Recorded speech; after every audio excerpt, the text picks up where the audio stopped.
നേരിട്ട് വിഷയത്തിലേക്ക് വരാം.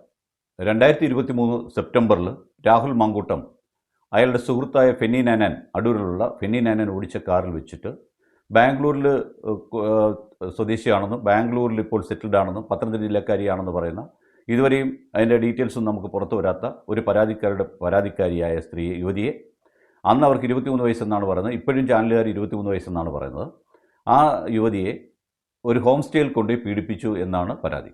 ഒന്നല്ല പലതവണ. പിന്നെ അവർ വീട്ടിൽ കയറി അയാൾ ഭീഷണിപ്പെടുത്തി. കൂടാതെ ഇങ്ങനെയൊക്കെയുള്ള ധാരാളമായ പരാതി. എന്നിട്ട് യാതൊരു സങ്കോചവുമില്ലാതെ അടൂർ KSRTC സ്റ്റാൻഡിൽ കൊണ്ടുവന്ന് നിർദാക്ഷിണ്യം ഈ യുവതിയെ ഈ പറഞ്ഞ രണ്ടുപേരും കൂടി ഇറക്കി വിട്ടു എന്നുള്ളതാണ് നിലവിലുള്ള പരാതി.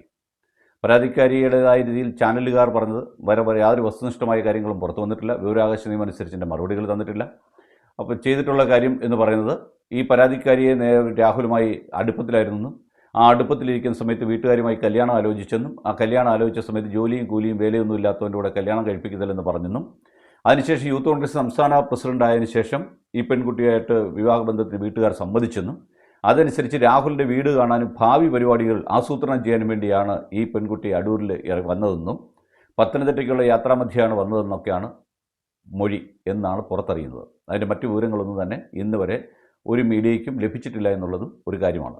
മറ്റുള്ള രണ്ട് പരാതിക്കാരികളെ പറ്റി മീഡിയയ്ക്കും മറ്റുള്ള എല്ലാവർക്കും അറിയാവുന്നവരും പേരും ഒക്കെ എല്ലാവർക്കും അറിയാം. ഇതിനെപ്പറ്റി യാതൊരു വിവരമില്ലാത്ത സാഹചര്യത്തിലാണ് രാഹുലിന് മുൻകൂർ ജാമ്യം കിട്ടി. ആദ്യമായി മുൻകൂർ ജാമ്യം കിട്ടുന്നത് ഈ രണ്ടാമത്തെ കേസിലാണ്. ആ രണ്ടാമത്തെ കേസിലെ മുൻകൂർ ജാമ്യം കിട്ടിയതിന് ശേഷം ഈ പെൺകുട്ടി എന്തുകൊണ്ട് മൊഴി കൊടുക്കുന്നില്ല, 164 കൊടുക്കുന്നില്ല എന്നൊക്കെ ചോദ്യങ്ങൾ ചോദിച്ചു. അങ്ങനെ പോലീസ് 164 മൊഴി കൊടുത്തു.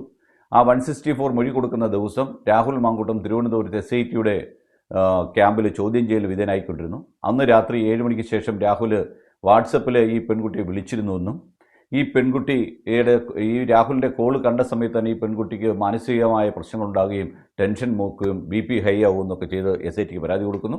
ആ പരാതിയുടെ പുറത്ത് ഇവരെ സ്വാധീനിക്കാൻ ശ്രമിച്ചു, അതുകൊണ്ട് രാഹുലിൻ്റെ ജാമ്യം റദ്ദ് ചെയ്യണമെന്ന് ആവശ്യപ്പെട്ടുകൊണ്ട് SIT കോടതിയിൽ പോയി.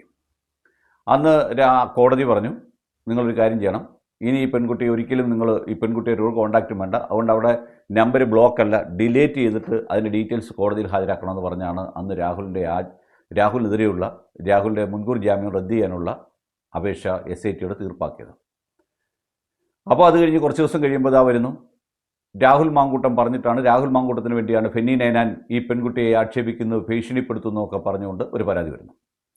ആ പരാതിന് പിന്നിലും ചില കാര്യങ്ങൾ ഒളിഞ്ഞിരിപ്പുണ്ട്. അതായത് ഒരു കാര്യമില്ലാതെ ഇത്രയും വലിയൊരു പരാതി കൊടുത്ത പരാതിക്കാരിയെ ഫെന്നി നാനാൻ പോയി തെളിവുകൾ പുറത്തുവിടും, വേണമെങ്കിൽ കാണിച്ചു തരാം, അല്ലെങ്കിൽ തെളിവുകൾ പുറത്തു വിടട്ടെ, ആരാണ് അപ്പം നാറുന്നതെന്നൊക്കെ ചോദിക്കുന്ന രീതിയിൽ അങ്ങനെ വരുന്ന ഇതിൽ ഫേസ്ബുക്കിൽ പോസ്റ്റ് ഇട്ടു.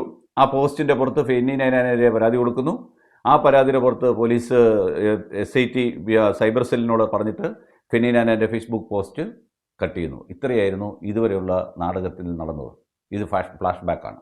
ഇപ്പോൾ നടന്നുകൊണ്ടിരിക്കുന്നത്, ഈ ഫെന്നി നാനാൻ്റെ ഫേസ് പോസ്റ്റ് ഹാൻഡിൽ ചെയ്തിരുന്നത് രാഹുൽ മാങ്കൂട്ടമാണെന്നും രാഹുൽ മാങ്കൂട്ടത്തിന് വേണ്ടിയാണ് ഇയാളതൊക്കെ ചെയ്തതെന്നും രാഹുൽ മാങ്കൂട്ടം പറഞ്ഞിട്ടാണ് ഇയാൾ ചെയ്തതെന്നും രാഹുൽ മാങ്കൂട്ടത്തിൻ്റെ മനസാക്ഷി സൂക്ഷിപ്പുകാരനായ ഇയാളെ കൊണ്ട് ഇതൊക്കെ ചെയ്യിക്കുന്ന രാഹുലാണെന്നും അതുകൊണ്ട് രാഹുൽ നേരിട്ടോ അല്ലാതെയും ഇപ്പോഴും പരാതിക്കാരികളെ ഭീഷണിപ്പെടുത്തുകയോ അവർക്ക് മാനഹാനി ഉണ്ടാകുന്ന രീതിയിലോ അവർക്ക് ജീവിക്കാൻ വയ്യാത്ത രീതിയിലുള്ള കാര്യങ്ങളാണ് ചെയ്തുകൊണ്ടിരിക്കുന്നത്. അതുകൊണ്ട് ഈ കേസിൽ രാഹുലിൻ്റെ മുൻകൂർ ജാമ്യം റദ്ദ് ചെയ്ത് അയാളെ അറസ്റ്റ് ചെയ്യാനുള്ള അനുമതി തരണമെന്ന് പറഞ്ഞാണ് SIT വീണ്ടും തിരുവനന്തപുരത്ത് കോടതിയിൽ പോയിരിക്കുന്നത്. നിങ്ങളൊന്ന് ആലോചിച്ച് നോക്കണേ. രാഹുൽ മാങ്കൂട്ടത്തിൻ്റെ ആണ് ഗർഭക്കേസിൽ ഒരുത്തിനകത്ത് പോയി കിടന്നത് 18 ദിവസം. ഇത് ഫെന്നി നാനാൻ രണ്ടാമത്തെ കേസിൽ ശരിക്കും രണ്ടാം പ്രതിയായിരുന്നു. ആ രണ്ടാം പ്രതിയെ ഇന്നുവരെ ചോദ്യം ചെയ്യുകയോ അയാൾ ജാമ്യം എടുക്കുകയോ ചെയ്തിട്ട് എനിക്കറിയില്ല, യാതൊരു അറിവും അതിനെപ്പറ്റിയില്ല. പക്ഷേ ഈ സാഹചര്യത്തിലാണ് ഇങ്ങനൊരു പരാതിയായിട്ട് വന്നത്. അപ്പോൾ പിണറായി വിജയൻ പോകുന്ന വഴിക്ക് ലാസ്റ്റ് ഒരു പണി രാഹുലിന് കൊടുക്കട്ടെ എന്ന് വിചാരിച്ചോ, അല്ലെ രാഹുൽ തുടർന്നും കേസുകളിൽ പെടട്ടെ എന്ന ചില പോലീസ് ഉദ്യോഗസ്ഥന്മാരുടെ മൈൻഡോ എന്തോ ഒരു പിണറായി സ്നേഹം ഇതിൻ്റെ പിന്നിൽ കാണുന്നു. അതല്ലാതെ പീഡിപ്പിക്കപ്പെട്ട പെൺകുട്ടികളോടുള്ള സ്നേഹമല്ല ഇതെന്നുള്ളതാണ് സത്യം. നമ്മുടെ പാർലമെൻറ്റിലെ 33% സംവരണം ഏർപ്പെടുത്താൻ വേണ്ടി വനിതകൾക്ക് വേണ്ടി മൂടി വരുമ്പോൾ നിലവിലുള്ള അംഗസംഖ്യയിൽ 33% കൂട്ടാതെ അധികം ആൾക്കാരെ കൊണ്ടുവന്നിട്ട് കൂട്ടി രാജ്യത്ത് വലിയ സാമ്പത്തിക ബാധ്യത വരുത്തി വെക്കാൻ ശ്രമിക്കുന്ന പോലെ തന്നെ അടുത്തൊരു ഗവൺമെൻറ് വന്നാലും രാഹുൽ മാങ്കൂട്ടത്തിൻ്റെ കേസ് സജീവമായി നിൽക്കണമെന്ന് ആഗ്രഹിക്കുന്ന ആരൊക്കെയോ ഈ പോലീസിലുണ്ട്. അതല്ലെങ്കിൽ കോൺഗ്രസിൽ രാഹുലിനെ എതിർക്കുന്നവരുണ്ട്. അങ്ങനെ ആരൊക്കെ എവിടെയൊക്കെ ഇരുന്ന് ചെയ്യുന്ന ചില ചെപ്പടി വിദ്യകളാണ് ഇതെന്ന് പറയാം. പക്ഷേ ഞാനും പലപ്പോഴും ചിന്തിച്ചിട്ടുണ്ട്, രാഹുൽ മാങ്കൂട്ടത്തിൻ്റെ ഫേസ്ബുക്കിന് സമാനമായി രാഹുൽ മാങ്കൂട്ടത്തിൻ്റെ ഇരിക്കുന്ന അതേ തെളിവുകളൊക്കെ തന്നെ ഫെനി നൈനാൻ്റെയിലുണ്ട്. ഇവർ ആത്മസുഹൃത്തുക്കളാണ്, അതുകൊണ്ട് അവൻ്റെ കയ്യിൽ കിട്ടിയിരിക്കാം എന്ന് നമുക്ക് കരുതാം. പക്ഷേ അതിപ്പോൾ രാഹുലിന് തലവേദനയായി വന്നിരിക്കുന്നു. കേസ് രാഹുലിൻ്റെ ഒബ്ജക്ഷന് വേണ്ടി 30-ാം തീയതിക്ക് മാറ്റിയിരിക്കുകയാണ്.